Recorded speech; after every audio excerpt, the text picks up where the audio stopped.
Corona के update से हम शुरुआत करेंगे। देश में कोरोना की रफ्तार लगातार बढ़ रही है। कोरोना केसेस का आंकड़ा 21,000 के पार पहुंच गया और देश में कुल मरीज 21,393 हो गए। इनमें एक्टिव केसेस 16,454 हैं। कोरोना के 4,253 मरीज इलाज के बाद ठीक हुए हैं। ये एक राहत की खबर है। साथ ही कोरोना से देश भर में 681 लोगों की जान जा चुकी है।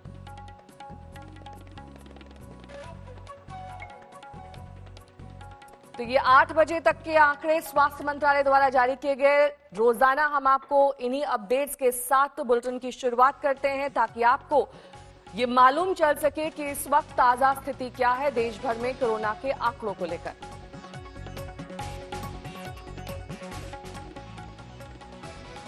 शुरुआत करेंगे दिल्ली के जामा मस्जिद इलाके में एक बड़ी खबर के साथ। दरअसल जामा मस्जिद इलाके में एक ही परिवार के 11 लोग पॉजिटिव पाए गए हैं। ये जामा मस्जिद के गली चूड़ी वालान का मामला है और बताया यही जा रहा है कि परिवार का एक सदस्य विदेश से लौटा था। उसके बाद परिवार के सदस्यों में संक्रमण फैला।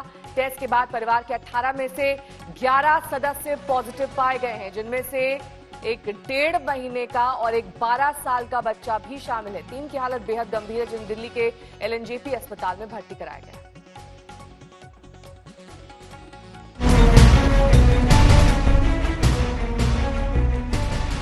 जामा मस्जिद की गली चूड़ी वालान में कोरोना के 11 पॉजिटिव मामले। कोरोना की चपेट में आए एक ही परिवार के 11 लोग। विदेश से आए एक सदस्य ने सबको किया बीमार।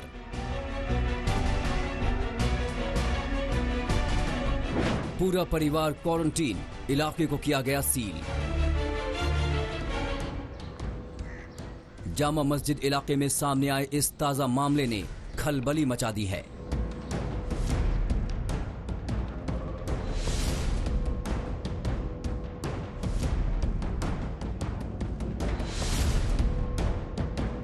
दरअसल गली चूड़ी वालान में एक ही परिवार के 11 लोग कोरोना संक्रमित पाए गए हैं। परिवार का एक सदस्य विदेश से लौटा था। उसे कोरोना पॉजिटिव पाया गया था और उसका इलाज मैक्स अस्पताल में चल रहा है। कुल मिलाकर ये 3 भाइयों की जॉइंट फैमिली है, जिसमें 18 सदस्य हैं। सभी ने एक प्राइवेट लैब में अपना कोरोना टेस्ट कराया था। उनमें से 11 लोग पॉजिटिव पाए गए हैं। इनमें एक 1.5 महीने और एक 12 साल का बच्चा भी शामिल है। इस वक्त हम लोग तुर्कमान गेट इलाके में मौजूद हैं। जिस जगह पर हम मौजूद हैं आप देख सकते हैं यहाँ पर हर तरफ पुलिस मौजूद है। सामने आप देखिए बैरिकेड लगी है, पुलिस के जवान यहाँ पर मौजूद हैं। पुलिस आपको दिख रही है। रात के 2 बज रहे हैं, लेकिन आप देखिए सामने बैरिकेड पर आपको पुलिस के जवान बैठे हुए नजर आ रहे हैं।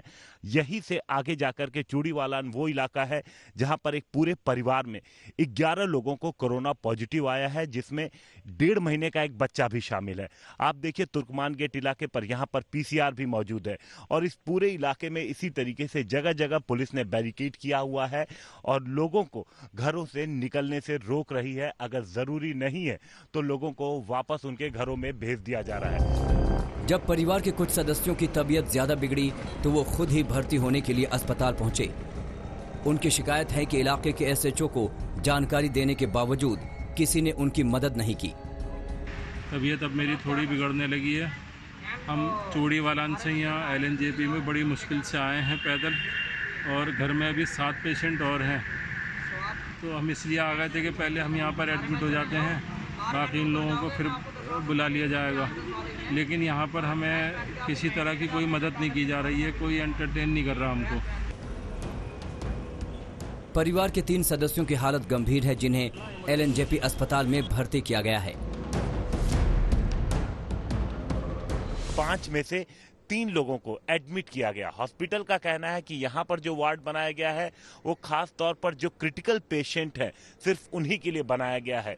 तो इसलिए 5 में से 3 लोगों को फिलहाल यहाँ एडमिट किया गया है और परिवार के बाकी लोगों को क्वारंटीन किया गया है। अभी जो जानकारी मिली है उसके मुताबिक बाकी लोगों को जो प्रशासन है वो आगे देखेगा कि किस तरीके से उन्हें कहाँ एडमिट कराना है। वहीं इसके साथ ही दिल्ली में कोरोना के मरीजों की तादाद भी तेजी से बढ़ी है।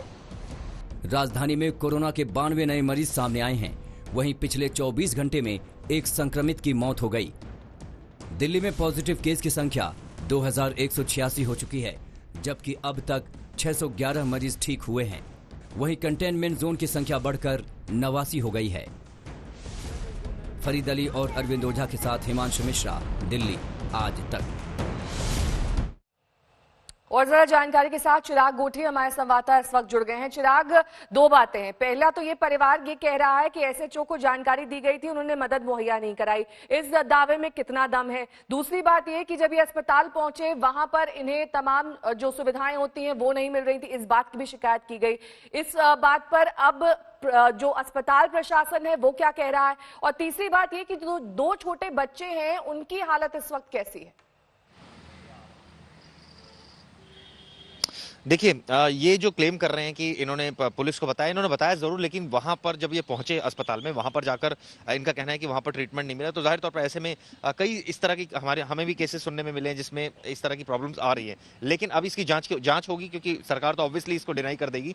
जांच के बाद ही साफ हो पाएगा कि आखिर ये वाकई क्या इतनी देर तक रुके थे। अब सवाल ये है कि कुल 11 मरीज जो है यहाँ से हो गए हैं कोरोना के, जो एक ही चूड़ी वाला इलाके, जिनमें बच्चे भी जो शामिल है। हालत जो है अभी स्थिर है, लेकिन कहीं ना कहीं वो उनके कुछ और जो सबसे बड़ी सवाल ये है कि जितने लोग ये कोरोना के पेशेंट्स बने हैं, ऐसे में कितने लोगों के संपर्क में आए, उन सभी को क्वारंटाइन करने की जो है वो कवायद जो है पुलिस करेगी। ये इस बात की जांच अब की जा रही है कौन कौन लोगों के संपर्क में है। इस वक्त मैं जामा मस्जिद में ही मौजूद हूँ। हम उस जगह से 2 किलोमीटर के जो है दूरी पर है। फिलहाल जो जांच में भी बात सामने आ रही है कि परिवार जो है, इनका क्लेम है कि एसएचओ से इन्होंने फोन किया, इसके अलावा इनका क्लेम है कि अस्पताल में भी इनकी सुनवाई नहीं हुई। तो ये तो जांच के बाद ही साफ हो पाएगी। पुलिस और अस्पताल प्रशासन तो इसको मना कर रहा है। लेकिन जहां तक बात है, दिल्ली में केसेस की लगातार आंकड़ा बढ़ रहा है। 2000 पार आंकड़ा हो गया, करीब 2100। ऐसे में पिछले 24 घंटे में एक मौत भी हो गई है। यानी कि ये है कि लॉकडाउन जिस तरह से यहाँ फॉलो होना चाहिए, उस तरह से ये कहा जा सकता है कि पुलिस की सख्ती काफी देखने को मिल रही है। और तमाम जगहों पर हमने खुद तमाम जगहों पर हम घूम रहे हैं जहां हम देख रहे हैं जो पुलिस है एक्शन ले रही है लगातार। जो लोग मास्क नहीं लगा रहे हैं उनके खिलाफ एक्शन ले रही है, जो लॉकडाउन का उल्लंघन कर रहे हैं उनके खिलाफ ले रही है। और ये कहा जा सकता है कि अभी जो सिचुएशन है, पिछले अगर 3-4 दिनों को एनालिसिस किया जाए तो ऑलमोस्ट जो फिगर है वो बहुत ज्यादा नहीं बढ़ी है। तो ये एक अच्छी चीज है। बीच में 5-6 दिन पहले जो फिगर एकदम 400 के आसपास एक दिन में केस आ गए थे, तो वो एक अलार्मिंग था सिचुएशन। उससे पहले जमात के तमाम केसेस जो थे वो आए थे, वो अलार्मिंग था। लेकिन अब स्टेबल है, तो उम्मीद यही की जानी चाहिए कि ये स्थिति बनी रहेगी। आने वाले दिनों में लोग जो है लॉकडाउन का पालन करेंगे, घरों से बाहर नहीं निकलेंगे। और जो सरकार की भी जिम्मेदारी इसमें ऐसे में नेहा ज्यादा बनती है, क्योंकि अगर कोई पेशेंट आ रहा है, कई हमें फोन कॉल्स आते हैं जो खुद बताते हैं कि आपके पास चिराग नजर बनाए रखिए, क्योंकि बेहद चिंताजनक के बाद एक ही परिवार के 11 लोग संक्रमित पाए गए हैं, वो भी एक ही इलाके में ये सभी मौजूद हैं। बहरहाल आगे बढ़ेंगे, बात करेंगे दिल्ली पुलिस की दिल की, जो देश के काम में जुटे हुए हैं। आजकल दिल्ली में पुलिस बैरिकेडिंग के पास आपको इस तरह का स्लोगन दिखाई दे रहा होगा जिसमें लिखा है दिल्ली पुलिस दिल की पुलिस। और इस स्लोगन से साफ है कि पुलिस अपनी छवि को बदलने की कोशिश में जुटी हुई है। लॉकडाउन के दौरान पुलिस ने देखा कि कई लोग ऐसे हैं जो रोज कमाते हैं, रोज खाते हैं। इनके लिए पुलिस ने अपनी तरफ से अपने खर्च पर जरूरतमंदों को खाना पहुंचाना शुरू किया। धीरे धीरे आम लोगों की मदद से पुलिस ने इस काम को बढ़ा दिया और कई इलाकों में खाना देने लगे। हमने आप तक तस्वीरें भी पहुंचाई हैं किस तरह से पुलिस वाले खुद खाना बनाने में जुटे और पहुंचाने में भी उसको लगे हुए थे। Delhi police with you for you always, ये स्लोगन तो आपने कई जगहों पर पढ़ा होगा। लेकिन लॉकडाउन के दौरान जिस तरीके से पुलिस ने कानून व्यवस्था को बनाए रखने के साथ साथ जो लोगों की मदद की, जरूरतमंदों तक पहुंची है पुलिस, उसके बाद ये देखिए बैरिकेड पे आपको दिखेगा दिल्ली पुलिस दिल की पुलिस। ये छवि जो है दिल्ली पुलिस बदलने की कोशिश कर रही है। और उसके पीछे जो पुलिस ने लॉकडाउन के दौरान जरूरतमंदों तक अपनी मदद पहुंचाई है, चाहे भूखों को खाना पहुंचाना हो, या फिर कोई जरूरतमंद सड़क के किनारे फंस गया हो, या कोई बुजुर्ग अकेले रह रहे हो, उन्हें किसी तरीके की कोई दिक्कत हो, ये हर जरूरतमंद तक पुलिस ने पहुंचने की कोशिश की है। और अब ये देखिए जगह जगह जो बैरिकेड्स है वहां पर ये लगाया गया है कि दिल्ली पुलिस दिल की पुलिस है। और जो हमारी बड़े आला अधिकारियों से दिल्ली पुलिस के बात हुई, उनका कहना था कि जब लॉकडाउन शुरू हुआ तो शुरुआत में देखने में आया कि कई ऐसी जगहें हैं जहां पर लोगों को खाने की दिक्कत हुई, तो पुलिस ने अपने ही खर्चे पर उन लोगों के लिए खाना बनवा करके बंटवाने का काम शुरू किया। और उसके बाद जब ये समस्या बढ़ती गई तो पुलिस ने इसके बाद बड़े पैमाने पर लोगों तक टिफिन पहुंचाने का काम किया। और इसके बाद इसमें लोग भी पुलिस के साथ जुड़े और लोगों तक खाना पहुंचाया गया। और अब खबर यूपी के मुरादाबाद की। यहां हफ्ते भर पहले हुए पथराव केस से जुड़े एक ही थाने के 73 पुलिसकर्मियों को क्वारंटीन किया गया है। आपको बता दें, किसी एक थाने में इतने सारे पुलिसकर्मियों के क्वारंटीन होने का यह पहला मामला है।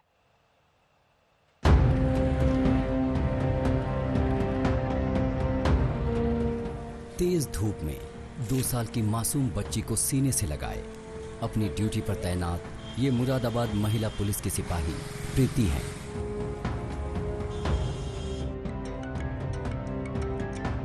बच्चे को गोद में लिए ये ड्यूटी निभा रही हैं। कभी किसी गाड़ी की चेकिंग करते हुए तो कभी किसी को कोरोना के प्रति जागरूक करते हुए।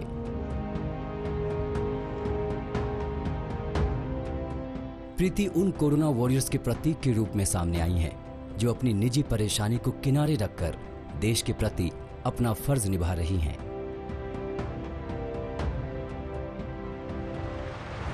वो नाइट में ड्यूटी करते हैं, मैं दिन में ड्यूटी करती हूँ। वो दिन में इसको संभाल लेते हैं सर, जब मैं दिन में ड्यूटी आती हूँ। अभी उनकी तबीयत सही है नहीं है, 2-3 दिन से उनको फीवर आ रहा है, तो उनके पास थोड़ा छोड़ना सेफ नहीं, तो मैं साथ में लेकर आ जाती हूँ सर।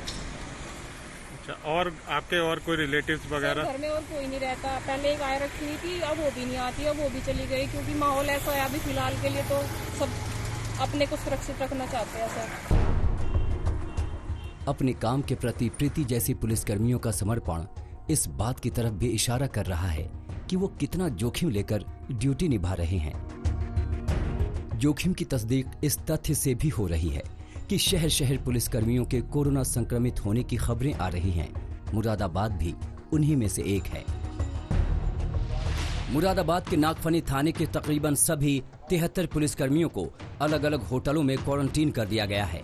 दरअसल 15 अप्रैल को कोरोना पॉजिटिव मृतक के परिजनों को क्वारंटीन करने पहुंची स्वास्थ्य विभाग और पुलिसकर्मियों की टीम पर अचानक जानलेवा हमला हुआ था। छतों से पथराव किया गया था। इस हमले के 17 आरोपियों को पुलिस थाने लेकर आई थी। उनमें से 5 आरोपी कोरोना पॉजिटिव पाए गए हैं। इसके बाद इनके संपर्क में आने वाले थाना प्रभारी समेत सभी 73 पुलिसकर्मियों को अलग अलग होटलों में क्वारंटीन कर दिया गया है। पुलिसकर्मी मई SHO के क्वारंटाइन किए गए हैं और इन्हें कोतवाली क्षेत्र में विभिन्न लॉजेज में और होटल्स में क्वारंटाइन किया गया है। मुरादाबाद की घटना से साफ है कि पुलिसकर्मी इन दिनों बेहद जोखिम भरे हालात में काम कर रहे हैं। इन पर न सिर्फ लॉकडाउन को लागू करने का जिम्मा है, बल्कि खुद को कोरोना वायरस से बचाए रखने की भी चुनौती है। शरद गौतम, मुरादाबाद, आज तक। और ज्यादा जानकारी के साथ कुमार अभिषेक हमारे संवाददाता इस वक्त जुड़ गए हैं। कुमार, एक ही थाना क्षेत्र के 73 पुलिसकर्मी क्वारंटाइन हुए हैं। ये अपने आप में बेहद चौंकाने वाला और पहला मामला। बिल्कुल नेहा, ये पहला मामला है जब पूरे के पूरे थाने को क्वारंटाइन कर दिया गया है। 3 होटलों में इन सभी पुलिस वालों को मुरादाबाद में रखा गया है। दरअसल याद होगा आपको 15 अप्रैल को जब नवाबपुरा इलाके में, जो कि मुरादाबाद का इलाका है, वहां के नागफनी थाने के अंदर आता है, और वहां जबरदस्त पत्थरबाजी हुई थी। पहले डॉक्टरों पर हुई, लेकिन उसके बाद जब पुलिस वाले वहां गए उन पर भी पत्थरबाजी हुई थी। उसी दौरान अगले दिन 17 लोगों को गिरफ्तार किया गया था, और जब उन्हें शाम को लेकर आया गया तो पूरी रात ये लोग थाने में रखे गए थे, जब जेल जाने के पहले। और उनमें से 5 लोग संक्रमित पाए गए। जब ये 5 लोग संक्रमित पाए गए, उसके बाद से पूरे के पूरे थाने को क्वारंटीन कर दिया गया है।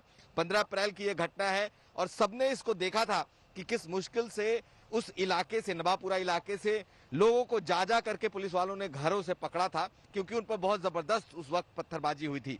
अभी भी उसमें गिरफ्तारी जारी है, लेकिन ये ऐसा पहला मामला आया है नेहा, जब पूरे थाने को 73 लोगों को एक साथ क्वारंटीन करना पड़ा है। यानी कि पूरी नई सेट ऑफ पुलिसिंग वहां फिर से करनी पड़ेगी अगले 14 दिनों तक, और इन तमाम पुलिस वालों को अलग अलग होटलों में वहां पर रखा गया है। लौटेंगे आपके पास कुमार, और बुलेटिन में आगे बढ़े उससे पहले आपको दिखा देते हैं कि 9:30 बजे में आपके लिए क्या है खास।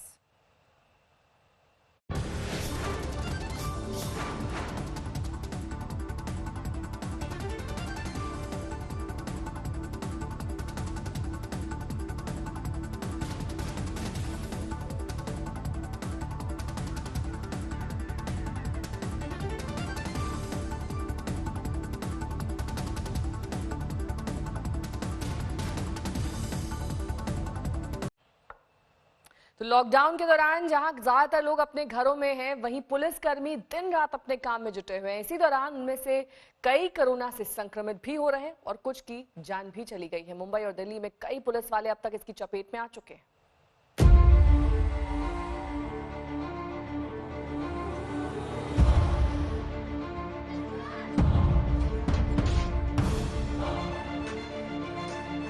कहीं लॉकडाउन का पालन कराने में दिन रात जुटे, तो कहीं हेल्थ टीम की सुरक्षा में पत्थरबाजी झेलते ये वो कर्मवीर हैं जो कोरोना संक्रमण के बीच अपनी ड्यूटी निभा रहे हैं। लोगों को संक्रमण से बचाने में इनमें से कई पुलिस वाले इस महामारी का शिकार हो चुके हैं। उज्जैन के थाना प्रभारी यशवंत पाल कोरोना से जंग हार गए। इंदौर के पुलिस इंस्पेक्टर देवेंद्र चंद्रवंशी की कोरोना के चलते जान चली गई, तो पंजाब पुलिस के एसीपी अनिल कोहली ने भी कोरोना से लड़ते हुए दम तोड़ दिया। दिल्ली की बात करें तो करीब 20 पुलिस वाले इस महामारी से संक्रमित हैं। चांदनी महल थाने से लेकर जहांगीरपुरी तक कोरोना संक्रमण ने पुलिस वालों को अपनी चपेट में ले लिया है। पूरा हिंदुस्तान कोरोना के महासंकट से जूझ रहा है। ऐसे में दिल्ली पुलिस के जवान हर मोर्चे पर तैनात होकर लॉकडाउन का उल्लंघन करने वालों के खिलाफ कानूनी कार्रवाई कर रहे हैं, तो दूसरी तरफ जरूरतमंदों की मदद कर रहे हैं। लेकिन अपनी ड्यूटी के दौरान तैनात 20 दिल्ली पुलिस के जवानों को भी कोरोना हो गया है और उनको अस्पताल में भर्ती कराया गया है। लेकिन इसके बावजूद दिल्ली पुलिस के तमाम बाकी जवान उसी जोश के साथ अब भी मोर्चे पर डटे हैं और कोरोना में अपनी ड्यूटी निभा रहे हैं। पुलिस वालों पर कोरोना संक्रमण की सबसे बड़ी मार इस महामारी से सबसे ज्यादा प्रभावित महाराष्ट्र में पड़ी है। ताजा खबर के मुताबिक केंद्रीय मंत्री रामदास अठावले के घर पर तैनात मुंबई पुलिस का एक कांस्टेबल कोरोना पॉजिटिव पाया गया है। महाराष्ट्र में अब तक 64 पुलिसकर्मी कोरोना से संक्रमित पाए गए हैं। इनमें से 12 अधिकारी और 52 अन्य पुलिसकर्मी हैं। इनमें से 34 पुलिसकर्मी मुंबई के हैं। पुनीत शर्मा, दिल्ली आज तक। कोरोना का संक्रमण कई शहरों के लिए परेशानी का सबब है। कुछ शहर ऐसे भी हैं जो सरकार को टेंशन दे रहे हैं। इन्हीं शहरों में से एक है राजस्थान का जयपुर। जयपुर में कल 68 नए मामले सामने आए और इस तरह यहां कोरोना संक्रमितों की संख्या 725 हो गई है। जयपुर में कोरोना ने 14 लोगों को अपना शिकार बनाया है। 58 लोग ठीक भी हुए हैं, लेकिन लगातार जयपुर से सबसे ज्यादा परेशानी वाली खबरें आ रही हैं। जोधपुर में भी 20 लोग संक्रमित हैं। सुबह 9 बजे तक कोरोना के 47 नए मामले सामने आए हैं। देवांकुर हमारे संवाददाता इस वक्त तमाम जानकारी के साथ हमारे साथ जुड़ गए हैं। देवांकुर, क्या ताजा अपडेट है राजस्थान से? वहां पर क्या नए आंकड़े हैं?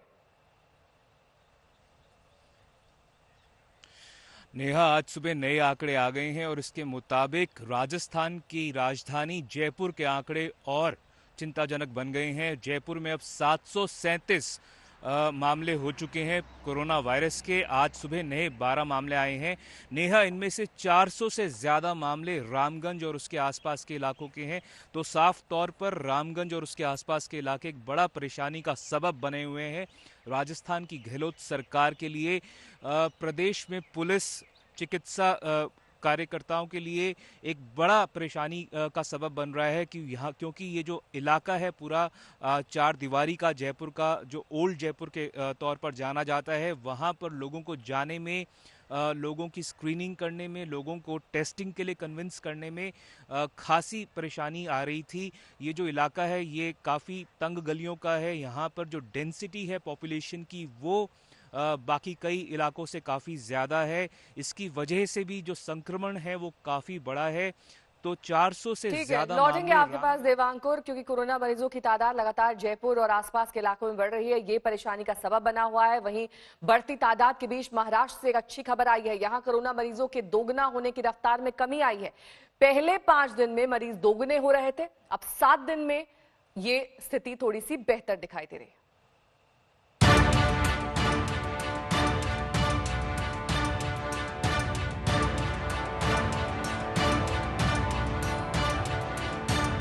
महाराष्ट्र में कोरोना मरीजों के तेजी से बढ़ते आंकड़ों के बीच राज्य सरकार ने एक अच्छी खबर दी है। इस खबर के मुताबिक महाराष्ट्र में अब मरीजों के दोगुना होने की रफ्तार कम होकर 7 दिन पर आ गई है। यानी पॉजिटिव मरीजों की संख्या 7 दिन बाद दोगुनी होती है। इस बीच राज्य के स्वास्थ्य मंत्री ने दावा किया है कि महाराष्ट्र टेस्टिंग के मामले में सबसे आगे है, जहां हर दिन 7,000 से ज्यादा टेस्ट किए जा रहे हैं। जिथे टेस्टिंग होते ती 38 आहेत आणि दररोज 7,112 टेस्टिंग्स होत आहेत त्या ठिकाणी। इसके साथ ही राज्य में हॉटस्पॉट्स की संख्या 14 से कम होकर 5 पर आ गई है। मुंबई महानगरीय क्षेत्र या MMR, नागपुर, पुणे और मालेगांव ही 5 हॉटस्पॉट्स हैं, जहां कोरोना के मरीजों की संख्या ज्यादा है। लेकिन सबसे बड़ी चिंता धारावी को लेकर बनी है, जहां घर में क्वारंटीन का कोई मतलब नहीं, क्योंकि एक ही घर में या कहीं की एक ही कमरे में कई लोग रहते हैं। केंद्र की टीम ने दौरे के बाद स्कूलों या अन्य संस्थानों में लोगों को क्वारंटीन में रखने का सुझाव दिया है। 100% कुछ छोटे मोटे सुझाव जरूर है, वो सुझाव के ऊपर हम जरूर ध्यान देके खासकर क्वारंटीन फैसिलिटीज बढ़ाने का काम हम धारावी के लिए स्पेशल करेंगे। महाराष्ट्र में पिछले 24 घंटे में कोरोना के 432 मरीज सामने आए हैं, वहीं कुल 18 लोगों की मौत हुई है। मुंबई में 24 घंटे में 232 नए मरीज मिले हैं। इसके साथ ही महाराष्ट्र में कुल मरीजों की संख्या जहां 5,649 हो गई है, वहीं मुंबई में कोरोना के कुल 3,683 मामले हैं। महाराष्ट्र के पड़ोसी राज्य गुजरात में भी कोरोना के मामले तेजी से बढ़ रहे हैं। यह आंकड़ा 2,500 के करीब हो चुका है। राज्य में 24 घंटे में 229 नए मामले सामने आए हैं, वहीं 13 मरीजों की मौत हुई है। मरीजों की कुल संख्या जहां अब तक 2,407 हो चुकी है, वहीं 103 लोग जान गंवा चुके हैं। अहमदाबाद में जहां कोरोना के 150 मरीज हैं, वहीं सूरत में 400 से ज्यादा पीड़ित हैं। इस बीच सूरत के विधायक ने कोरोना पीड़ितों के लिए 5 स्टार होटल से खाने का इंतजाम कराया है। विधायक के मुताबिक सिविल अस्पताल में भर्ती मरीजों की शिकायत थी कि उन्हें मिल रहा खाना खाने लायक नहीं है। सिविल अस्पताल में कई बुजुर्ग मरीज और कई मरीजों की ओर से हमें फरियाद मिली थी कि उन्हें खाने में सिविल हॉस्पिटल से आ रहा है जो खाना, उसमें दिक्कत हो रही है। हमने सूरत मैरियट की टीम को कांटेक्ट करके उनको रिक्वेस्ट की थी कि इस परिस्थिति में आपके किचन और स्टाफ और हाइजीनिक खाना अगर आपके वहाँ से प्रोवाइड किया जाएगा तो मुझे लग रहा है कि पेशेंट्स को काफ़ी दिक्कतें उससे सॉल्व हो सकती है। करीब 250 लोगों के लिए ये खाना होटल मैरियट की तरफ से बिल्कुल मुफ्त दिया जा रहा है। सूरत में संजय सिंह राठौर, मुंबई में पंकज उपाध्याय और कमलेश के साथ आज तक ब्यूरो। दिव्येश सिंह हमारे संवाददाता इस वक्त तमाम जानकारी के साथ हमारे साथ मुंबई से जुड़ गए हैं। दिव्येश, एक बात परेशानी की लगातार मुंबई में बनी हुई है, वो ये कि धारावी में सोशल डिस्टेंसिंग के क्या मायने हैं, जब वहां पर करीब 10 लाख लोग 2.5 स्क्वायर किलोमीटर में रहते हैं, एक ही झुग्गी में 10-10, 12-12 लोग रहने को मजबूर हैं। ऐसे में वहां से लगातार मामले बढ़ते जा रहे हैं, तो 5 दिन में मामले दोगुने हो या फिर 7 दिन में मामले दोगुने हो, इससे क्या कोई फर्क पड़ता है? नेहा, आपको बता दें कि सबसे बड़ा चैलेंज जो महाराष्ट्र सरकार और BMC Brihan Mumbai municipal corporation health department जो देख रही है वो है धारावी इलाके का। धारावी सबसे बड़ा स्लम पॉकेट है, इस पूरे महाद्वीप का सबसे बड़ा स्लम पॉकेट है, ना कि सिर्फ देश का, सबसे महाद्वीप का सबसे बड़ा स्लम पॉकेट होने के बाद यहाँ पर जैसे कि आपने बताया कि एक ही झुग्गी में, एक ही घर में, एक ही कमरे में 10-10 लोग रहते हैं। यहाँ पर सोशल डिस्टेंसिंग तो फॉलो की नहीं जा सकती है। दूसरी बात, जो घरों के बीच में जो डिफरेंस है वो भी एक टिन शीट के दीवार से ही एक घर दूसरे घर से अलग होता है। तो यहाँ पर और एक एक छोटी छोटी गली जो 1.5 फीट की गलियाँ हैं उसमें से लोग गुजरते हैं, तो वहाँ से आना जाना बहुत ही मुश्किल हो जाता है। इसीलिए लोग बार बार जो सरकार है, जो प्रशासन है, यही अपील कर रही है लोगों से कि जो कंटेनमेंट जोन है यहाँ पर, वहाँ पर कम से कम लापरवाही ना बरतें, वहाँ पर बाहर ना निकले। और ऐसी भी कोशिश की जा रही है कि कुछ लोगों को क्वारंटाइन करने के लिए बाहर जो दूसरी फैसिलिटीज़ हैं वहाँ पर ले जाया जाए, वहाँ पर उन्हें रखा जाए। पर अभी भी बहुत एडिशनल फोर्स को वहाँ पर डिप्लॉय किया गया है। स्क्रीनिंग शुरू गई है, रैंडम स्क्रीनिंग अब शुरू की गई है धारावी इलाके में। लोगों को बुखार है या उन्हें कोई सिम्टम्स दिखाई दे रहे हैं नहीं, ये चेक करने के लिए, ताकि ये कम्युनिटी स्प्रेड रोका जा सके। वर्ली कोलीवाड़ा भी एक स्लम पॉकेट था जहां पर बहुत शुक्रिया तमाम जानकारी के लिए आपका। देवेश सिंह हमारे संवाददाता मुंबई से जानकारी दे रहे थे किस तरह से धारावी अब भी वहां पर एक बड़ा चैलेंज बना हुआ है। हालांकि कोरोना की साइकिल तोड़ने के लिए जरूरी है कि आप एक दूसरे से कम 1 मीटर की दूरी बनाए रखें, और इसी के लिए देश में 3 मई तक संपूर्ण लॉकडाउन रखा गया है। लेकिन देश के कई शहरों से ऐसी तस्वीरें लगातार आती रहती हैं जहां लॉकडाउन की धज्जियां उड़ाई जाती है। लोगों की भीड़ सस्ता राशन लेने उमड़ी है। ये बिहार के गया की तस्वीर है। लोग पुराने दिनों की तरह एक दूसरे से चिपक कर कतार में खड़े हैं। कोरोना वायरस को रोकने के लिए जिस सोशल डिस्टेंसिंग का मंत्र दिया गया था, उस मंत्र की यहाँ धज्जियां उड़ रही हैं। पूछने पर लोग कहते हैं कि पापी पेट का सवाल है, क्या करें। कहाँ का साथ तो सटिए रहे, तो कहाँ जाएंगे। हाँ तो बात तो सही, कैसे कहाँ खड़ा रहे। बोलिए राशन के लिए तो आदमी एक दूसरे से मरे या बचे, अब दोनों को एक ही अथी न करना है। क्या कर जाए, पेट ऐसा चीज है, सवेरे 9 बजे से खड़ा है, चोरी करना ही नहीं है। समझे, हम लोग को 2 बार लिए गए, राशन कार्ड अभी तक नहीं बना। बिहार के सुपौल जिले के छातापुर प्रखंड के ग्वालपाड़ा पंचायत की इस तस्वीर को देखिए। सैकड़ों की संख्या में लोगों ने पीडीएस दुकानदार की कथित मनमानी के खिलाफ सड़क जाम कर हंगामा किया है। किसी को ख्याल नहीं रहा कि लॉकडाउन चल रहा है। कोरोना से बचने के लिए एक दूसरे से आवश्यक दूरी भी रखनी है।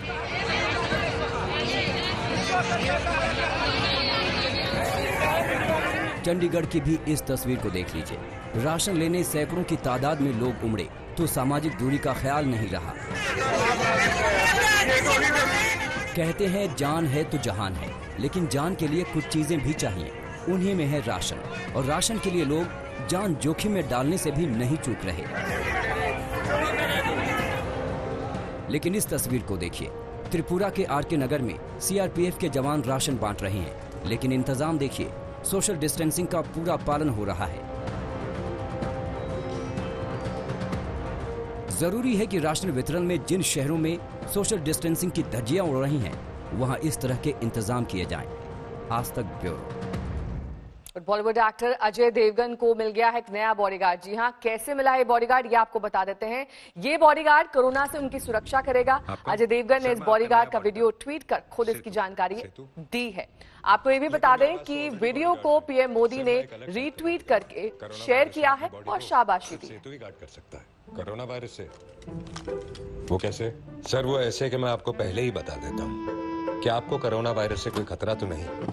अच्छा, आपके आसपास कोई कोरोना पॉजिटिव हो तो मैं आपको पहले ही अलर्ट कर देता हूँ। कंटिन्यू। सर और तो और मैं आपको ये भी बताता हूँ कि आपसे आपके परिवार वालों को कोई खतरा तो नहीं। मुझसे मेरी फैमिली को क्या खतरा होगा यार। सर जानबूझ के थोड़ी, अगर अनजाने में आप किसी कोरोना पॉजिटिव इंसान के टच में आ गए तो मैं आपको फौरन अलर्ट कर दूंगा, ताकि कहीं आप इस बीमारी को अपनी फैमिली तक न पहुंचा दें। और ये सब सिर्फ मेरे लिए, सिर्फ आपके लिए ही नहीं सर। भारत सरकार ने मुझे 130 करोड़ हिंदुस्तानियों की रक्षा के लिए हर एक का पर्सनल बॉडीगार्ड बनाया है। अरे कहां गया?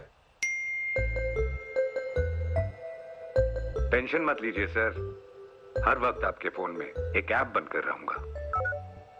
आप भी आज और अभी आरोग्य सेतु ऐप डाउनलोड करें। सेतु मेरा बॉडीगार्ड है और आपका भी। काम करने का जज्बा हो तो सभी बाधाएं दूर हो जाती हैं। बांकुरा में एक टीचर ने ऐसे ही जज्बे का वो प्रतीक बने हुए हैं। मोबाइल नेटवर्क नहीं मिल रहा तो टीचर नीम के पेड़ पर चढ़कर ऑनलाइन एजुकेशन दे रहे हैं। पेड़ पर मचान और मचान पर बैठा शख्स। वो शख्स मोबाइल पर किसी से कुछ बात कर रहा है। ये वीडियो देखकर आप हैरान होंगे कि आखिर वो शख्स कर क्या रहा है। कहीं वो नाराजगी में तो पेड़ पे नहीं चढ़ गया। आइए उसकी बातें सुनने की कोशिश करते हैं। Next topic, Dadabhai Naoroji. Time period 1825 to 1917।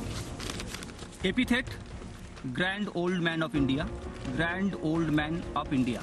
चलिए अब इस तस्वीर की कहानी भी आपको बता देते हैं। ये बांकुरा जिले के इंदपुर के आहंदा गांव की तस्वीर है। पेड़ पर बैठे ये शख्स हैं 35 साल के सुब्रत पति। सुब्रत कोलकाता के एक गैर सरकारी नौकरी प्रशिक्षण केंद्र में प्रशिक्षक हैं। वो लॉकडाउन से पहले अपने गांव आए थे और यहीं फंस गए।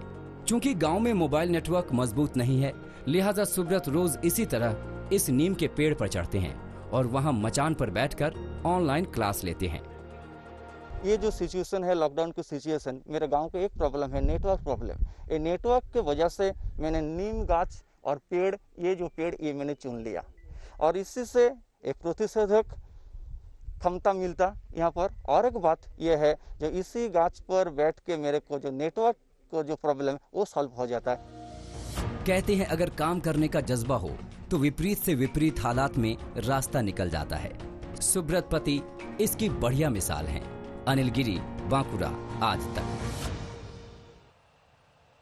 और अब हम आपको मिलवाते हैं तेलंगाना के एक जांबाज पुलिस वाले से। यादारी जिले की राखाकोंडा थाने के 2 पुलिस वाले पेट्रोलिंग पर निकले थे। रास्ते में उन्हें धू कर जलता मवेशियों का एक शेड नजर आया।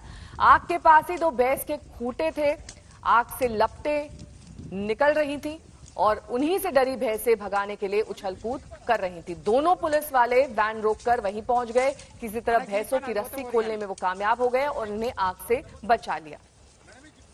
तो सिर्फ इंसानों के लिए नहीं, जानवरों के लिए भी पुलिस वाले संवेदनशील हैं, उनके लिए मुस्तैद हैं। इसकी एक वानगी यहां पर देखने को मिली।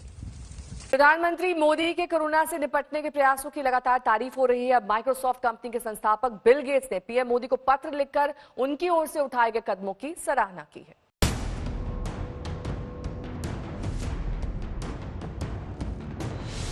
ये तय किया गया है कि भारत में लॉकडाउन को अब 3 मई तक और बढ़ाना पड़ेगा। यानी 3 मई तक हम सभी को, हर देशवासी को लॉकडाउन में ही रहना होगा। पीएम मोदी के नेतृत्व में कोरोना के खिलाफ जंग लड़ रहे भारत की तारीफ अब माइक्रोसॉफ्ट कंपनी के संस्थापक बिल गेट्स ने भी की है। पीएम मोदी को पत्र लिखकर बिल गेट्स ने कोरोना महामारी के खिलाफ उठाए गए कदमों की तारीफ की है। बिल गेट्स ने लिखा है, भारत में कोविड-19 के संक्रमण की दर को कम करने में आपने और आपकी सरकार ने सक्रिय कदम उठाए हैं। उसके लिए हम आपके नेतृत्व की सराहना करते हैं। पूरे देश में लॉकडाउन लगाना, आइसोलेशन और क्वारंटीन के लिए हॉटस्पॉट चिन्हित करने के साथ ही आपने हेल्थ सिस्टम को मजबूत किया। आपने research and development and digital माध्यम के नए प्रयोग जैसे सराहनीय कदम उठाए। जहां तक डिजिटल इनोवेशन की बात है तो बिल गेट्स ने आरोग्य सेतु ऐप का जिक्र किया है। बिल गेट्स ने कहा है कि कोरोना वायरस की ट्रैकिंग, संपर्क का पता लगाने और लोगों को स्वास्थ्य सेवा से जोड़ने का ये एक बेहतर आइडिया है। बिल गेट्स से पहले अमेरिकी कंपनी मॉर्निंग कंसल्ट ने मोदी को कोरोना के खिलाफ लड़ाई में नंबर 1 नेता माना है। वहीं ऑक्सफोर्ड यूनिवर्सिटी भी उन्हें कोरोना से लड़ने में 100 में से 100 नंबर दे चुकी है। आज तक ब्यूरो। अमेरिका, ऑस्ट्रेलिया समेत कई दूसरे देश लगातार ये आरोप लगा रहे हैं कि दुनिया भर में फैला कोरोना वायरस चीन के लैब में बनाया गया है। इन तमाम विवादों के बीच WHO के वरिष्ठ अधिकारी ने साफ किया कि ये वायरस किसी भी लैब में बनाया नहीं गया है, बल्कि ये चमगादड़ से ही इंसानों में फैला है।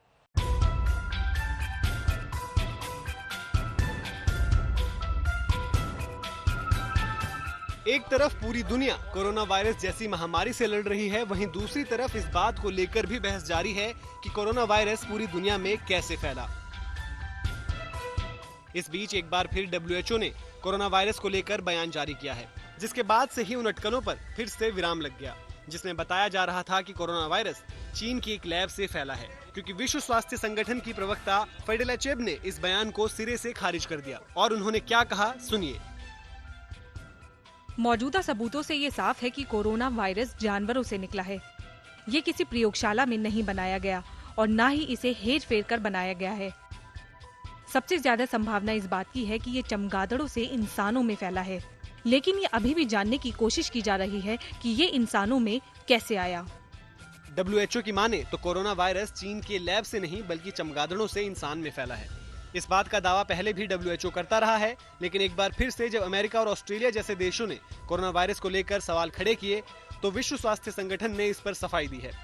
विश्व स्वास्थ्य संगठन का ताज़ा बयान उस वक्त आया है जब अमेरिकी राष्ट्रपति डोनाल्ड ट्रंप लगातार कह रहे हैं कि वो चीन में वुहान के लैब से कोरोना का वायरस फैलने की जानकारी की जांच करवाएंगे ऑस्ट्रेलिया भी ऐसी ही मांग कर चुका है और जर्मनी की चांसलर एंजेला मर्केल ने भी कहा था कि वायरस के फैलने को लेकर चीन को ज्यादा पारदर्शी तरीके से अपनी बात रखनी चाहिए। हालांकि चीन भी कई बार इस बात को दोहरा चुका है कि कोरोना वायरस से उसके लैब का कोई लेना देना नहीं है। आज तक ब्यूरो। कोरोना के कहर के बाद चीन में अब धीरे धीरे जिंदगी पटरी पर लौट रही है। पूरे देश के ज्यादातर हिस्सों में लॉकडाउन को खोल दिया गया है। ऐसे में चीन के राष्ट्रपति अलग अलग हिस्सों में देश का हाल जानने निकले। इस दौरान चीनी राष्ट्रपति के साथ उनके कई अधिकारी भी मौजूद थे। कोरोना वायरस जैसे जैसे विकराल रूप लेता जा रहा है, वैसे वैसे दुनिया का गुस्सा भी चीन के लिए बढ़ता जा रहा है। अब एक एक कर दुनिया के देश इस महामारी के लिए चीन पर इल्जाम लगाने लगे हैं। जहां एक तरफ पूरी दुनिया कोरोना वायरस के खिलाफ जंग लड़ रही है, वहीं चीन का दावा है कि उसने कोरोना वायरस पर काबू पा लिया है। इसकी तस्दीक चीन के पिंगली काउंटी के लॉक्सियन टाउनशिप से आई ये तीनों तस्वीरें कर रही हैं। पहली तस्वीर में शी जिनपिंग स्थानीय लोगों से बातचीत कर रहे हैं, वहीं दूसरी तस्वीर में वो चाय के बागान का मुआयना करते नजर आ रहे हैं, जबकि तीसरी तस्वीर में उन्हें एक प्राइमरी स्कूल में बच्चों से बातचीत करते हुए देखा जा सकता है। कुछ शर्तों के साथ चीन में जिंदगी पहले की तरह सामान्य हो गई है। लोग अपने काम पर जा रहे हैं, स्कूलों को खोल दिया गया है, सार्वजनिक जगहों पर लोगों की मौजूदगी देखी जा सकती है और संकट से घिरी अर्थव्यवस्था को पटरी पर लाने के लिए पहल तेज कर दी गई है। सरकार हर वो कदम उठा रही है जिससे देश का नुकसान कम से कम हो। चीनी राष्ट्रपति ने इस दौरे से पहले ये संदेश देने की कोशिश की कि देश में सब कुछ ठीक है और घबराने की जरूरत नहीं है। आज तक ब्यूरो। लॉकडाउन की वजह से कोलंबिया में ग्रेजुएशन सेरेमनी को रद्द कर दिया गया। हालांकि जापान की तर्ज पर कोलंबिया के छात्रों ने भी रोबो और लाइव स्ट्रीमिंग के जरिए घर बैठे ही डिग्रियां हासिल की। कोरोना वायरस ने पूरी दुनिया की तस्वीर कैसे बदल दी है, इसका अंदाजा आप इन दो तस्वीरों से बखूबी लगा सकते हैं। ये दोनों तस्वीर भले ही दो अलग अलग देशों की है, लेकिन दोनों तस्वीरें एक ही कहानी बयां कर रही है। कैसे लॉकडाउन की मजबूरी में तकनीक ही इंसान के लिए एकमात्र सहारा बनी हुई है। दुनिया के बाकी देशों की तरह कोलंबिया भी कोरोना वायरस संकट का सामना कर रहा है और यही वजह है कि पूरा देश लॉकडाउन में रहने को मजबूर है। इस बीच कोलंबिया में ग्रेजुएशन सेरेमनी को भी रद्द करना पड़ा, लेकिन वहां के मैगडेलेना यूनिवर्सिटी ने छात्रों को निराश नहीं होने दिया और रोबोट की मदद से इस कार्यक्रम का आयोजन हुआ।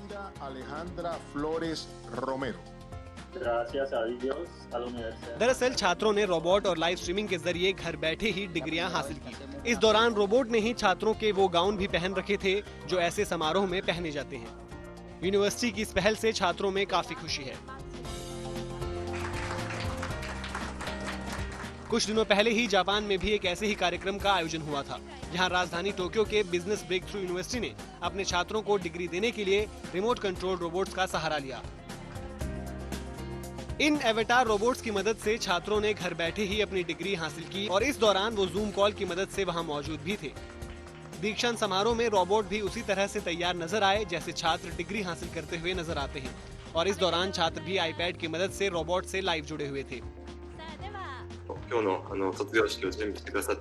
हालांकि इस समारोह के दौरान केवल 4 छात्रों को सम्मानित किया गया। यूनिवर्सिटी की इस पहल की जमकर तारीफ हो रही है। दरअसल कोरोना वायरस के बढ़ते मामलों को देखते हुए जापान के प्रधानमंत्री ने देश में स्टेट ऑफ इमरजेंसी की सीमा 6 मई तक बढ़ा दी है। आज तक ब्यूरो।